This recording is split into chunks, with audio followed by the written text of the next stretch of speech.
आज हमने देखा है कि एक तरफ के माली साल के पहले रोज़ कारोबार में ज़बरदस्त तेज़ी देखी है और हुकूमत की बात करें तो हुकूमत स्टॉक मार्केट की रिकॉर्ड सतह अबूर करने को अपनी मौशी पॉलिसी को कामयाबी करार दे रही है। और दूसरी तरफ अगर हम देखें तो पेट्रोल की कीमतें भी बढ़ गई हैं। किस तरह से आप इसे देखते हैं? क्या ये मुआशी तजाद नहीं? बहुत शुक्रिया हमशा आपका। देखिए हमशा, आपने खुद ही अपने सवाल में एक जवाब भी दे दिया। जब माशी खुशहाली आती है ना तो उसके कुछ एलिमेंट्स होते हैं, उसके कुछ सिंबॉलिकली भी एलिमेंट्स जो है ना वो भी जाहिर नहीं होते। अभी जो प्रेजेंट गवर्नमेंट जो सिटिंग रजीम है इसके मुताबिक जो इन्होंने हाल हवाल कर दिया है माशी हालात का पाकिस्तान के अंदर। For example on one side और अनदर ये कह रहे हैं जी कि बहुत बेहतरी आ गई, इंडेक्स में बेहतरी आ गई, फलां हो गया फलां हो गया फलां हो गया। ऑन द अदर साइड आप आज देखेंगे आज दुनिया सारी में तेल की कीमतें जो है स्टेबल हैं या नीचे आई हैं। पाकिस्तान में जितने भी लुब्रिकेंट्स हैं उनकी कीमतें बढ़ गई हैं। So this is a failure on the part of the government. किसी और को तो ब्लेम नहीं कर सकते ना, आपको सिंपली एक लफ्ज में आपने कहना है और वो लफ्ज ये है कि जी गवर्नमेंट से मैनेज नहीं हुआ, गवर्नमेंट के पास और पैसा कमाने का कोई और रास्ता नहीं है। सो उन्होंने पेट्रोल के ऊपर जो है वो पैसे बढ़ा दिए।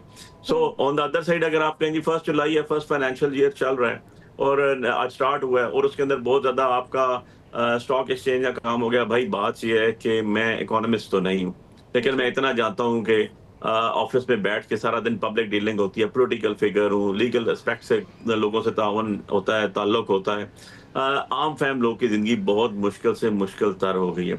और ये जो बजट दिया गया है ये सही मायनों में अवाम मार बजट इसको कहते हैं, वो दिया गया है। इसके अंदर कोई सब्सिडीज नहीं है, इसके अंदर कोई ऐसी चीज नहीं है जो मुझे एक तो बताते हैं ना, एजुकेशन से स्टार्ट कर दें आप, ह्यूमन राइट्स रिसोर्सेज से स्टार्ट कर दें आप, एजुकेशन के साथ साथ हेल्थ से स्टार्ट कर दें।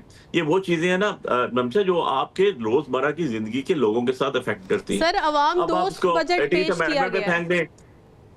देखिए आप 18th अमेंडमेंट पे इसको फेंक दें, आप कहें ये सूबाई टॉपिक है। भाई ऐसे नहीं है, ये जो फेडरल का काम है वो फेडरेशन ने ही करना होता है। सूबाई अपने अपने डोमेन में रह के उन्होंने करना है। आपने अपने बजट के अंदर मेडिकल अलाउंसेस जो है हेल्थ के पैसे कम किए, आपने अपने बजट में रह के एजुकेशन के फॉरेन आपके जितने भी जो आपके स्कॉलरशिप्स होते हैं खत्म किए।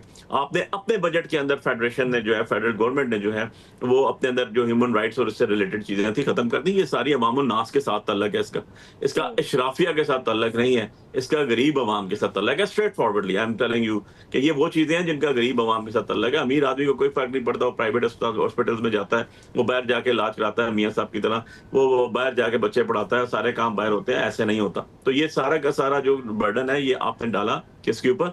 गरीब अवाम पे। अगर ह्यूमन राइट्स की बात भी करूं तो गरीब अमीरों के साथ ह्यूमन राइट्स की कौन सी खिलाफ वर्जियां हुई?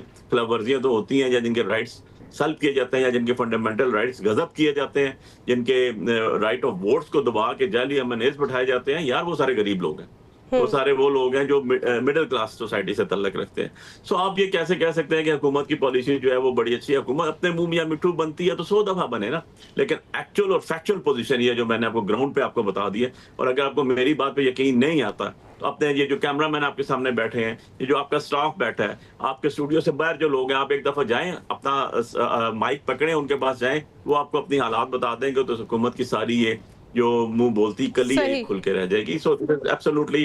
चले नादिर साहब भी हमारे साथ मौजूद हैं, नादिर साहब से पूछ लेते हैं। नादिर साहब आप कहिएगा, आप क्या अली साहब की बात से मुत्तफिक है? क्योंकि आप तो हुकूमत के इत्तेहादी हैं, आपको क्या लगता है कि अवाम मार बजट पेश किया गया जिस तरह से अली बुखारी साहब ने कहा? लेकिन जो इनिशियल आया था बजट के प्रपोज़ल वो तो वाकई में उसमें काफ़ी सारे खदशात पीपल्स पार्टी को भी थे कि आवाम के ऊपर महंगाई का एक तूफ़ान गिरेगा। उसमें सोलर पैनल्स के ऊपर भी टैक्सेस थे, उसमें जो गवर्नमेंट एम्प्लॉइज़ है उनकी सैलरीज बढ़ाने की भी कोई इस तरह की तजवीज़ नहीं थी जो इनिशियल डिस्कशंस जो हो रही थी। मगर हम मुतमईन इसलिए बिकॉज बिलावल भुट्टो ज़रदारी साहब की क़यादत में पाकिस्तान पीपल्स पार्टी की जो टीम थी जिन्होंने फाइनेंस मिनिस्टर साहब से और प्राइम मिनिस्टर साहब से जो अपने खदशात का इजहार किया, तो उसके बाद जो सोलर पैनल्स के ऊपर टैक्सेशन थी वो भी कम की गई। उसके अलावा जो गवर्नमेंट सैलरीज थे वो भी 10% इंक्रीज़ किए गए, पेंशन्स में भी इंक्रीज़ आया। तो काफ़ी सारे जो हमारे रिजर्वेशन थे वो तो दूर किए गए, मगर हमें इस बात पे भी बिल्कुल रिजर्वेशंस हैं कि जो पेट्रोलियम लेवी है और एग्रीकल्चर टैक्सेस हैं उसके ऊपर हमारे जो रिजर्वेशंस थे वो दूर नहीं किए गए। बट अगेन जिस तरह कोलिशन गवर्नमेंट है, अगर हमारी अपनी गवर्नमेंट होती तो बहुत सारी चीज़ें हम आवाम दोस्त लेकर आते हैं, बट कोलिशन गवर्नमेंट की अपनी मजबूरियां हैं और आई एम श्योर जो प्राइम मिनिस्टर साहब और उनकी जो फाइनेंस मिनिस्टर साहब की जो टीम है उनके ऊपर जो हमारे लेंडर्स हैं, इंटरनेशनल डोनर्स हैं, उनकी तरफ से भी प्रेशर है। But at the end of the day हमने जाहिर सी बात है बजट इस साल का लाना था, उसका एक आईनी एक रिक्वायरमेंट है, बट नेक्स्ट ईयर के लिए हम कोशिश यही करेंगे जो एग्रीकल्चर टैक्सेस हैं, आप लोगों का इत्मीनान में लिया गया था बजट आने से पहले? डिस्कशंस तो ऑनगोइंग थी, जाहिर सी बात है, और उन्हीं डिस्कशंस की नतीजे में जो हमारे कुछ रिजर्वेशंस थे वो दूर किए गए हैं। 100% तो मैं नहीं कहूँगा कि हमें एतमाद में लिया गया, मगर जो हमारे जो तजावीज़ थे उनको बाद में कंसिडर किया गया है।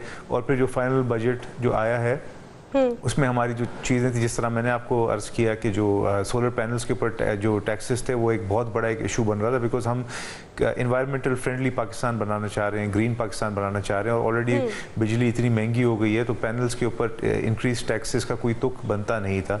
बट वो अल्लाह का शुक्र है उसमें कमी आई है। गुजारिश यही होगी कि जो आने वाले जो चंद माह है, हो सकता है उसमें एक मिनी बजट भी लाया जाए जिसमें जो पेट्रोलियम लेवी है इसको कमी किया जाए इसके अंदर, बिकॉज जो पेट्रोल के जो 1 लीटर जो एक गरीब आदमी अपनी मोटरसाइकिल में डलवाता है वो उस अमीर आदमी के बराबर नहीं है जो अपनी लैंड क्रूज़र में पेट्रोल डलाता है। ये एक तरह का कहने को तो ये इनडायरेक्ट टैक्सेशन है, मगर क्योंकि पेट्रोल और डीजल एक बहुत ज़रूरी एक चीज़ है किसी भी पाकिस्तानी के लिए, चाहे वो मोटरसाइकिल वाला हो या लैंड क्रूज़र वाला हो, तो जो इफेक्ट होता है, जो नेट बर्डन होता है वो गरीब आदमी पे ज़्यादा होता है, उसकी जेब पे ज़्यादा बर्डन पड़ता है, ज़्यादा बोझ पड़ता है। तो ऐसी जो चीज़ें हैं जो आम अशिया है, चाहे वो पेट्रोल हो, चाहे वो फूड प्रोडक्ट्स हो, चाहे वो दूध हो, इसमें टैक्सेस नहीं होने चाहिए। इम्पैक्ट होता है।